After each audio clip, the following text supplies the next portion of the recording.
अशोक सराफ हे मराठीतील लोकप्रिय अभिनेते. अशोक सराफ यांच्या अशाच एका सिनेमाबद्दल आम्ही सांगणार आहोत. हा सिनेमा पाहून तुमचं पोट हसून हसून दुखेल. या सिनेमाचं नाव निशानी डावा अंगठा.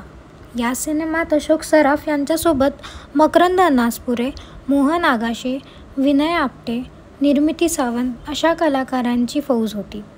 रमेश इंगळे उत्रादकर यांनी लिहिलेल्या निशानी डावा अंगठा या कादंबरीवर आधारित हा सिनेमा होता. निखळ करमणूक करणारा सिनेमा म्हणून हा ओळखला जातो.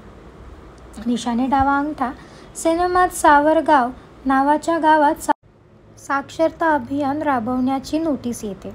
ही नोटीस आल्यावर शाळेतले मुख्याध्यापक आणि शिक्षक मिळून ही योजना वेगळ्या पद्धतीने राबवून सरकारी अधिकाऱ्यांची कशी फसवणूक करतात याची कहाणी दिसते. अशोक सराफ यांनी सिनेमात सावरगाव शाळेतील मुख्याध्यापकाची भूमिका साकारली आहे.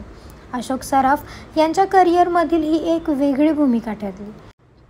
याशिवाय चला हवा योद्धा फेम भरत गणेशपुरे यांनी सिनेमा झुंबड मास्तरची साकारलेली भूमिका प्रेक्षकांच्या चांगलीच लक्षात राहिली. निशानी डावा अंगठा सिनेमा आपली हसवणूक आणि करमणूक करतो. मराठी सिनेसृष्टीमधील हा एक मल्टी स्टार सिनेमा असून तो तुम्हाला यूट्यूबवरही बघायला मिळेल.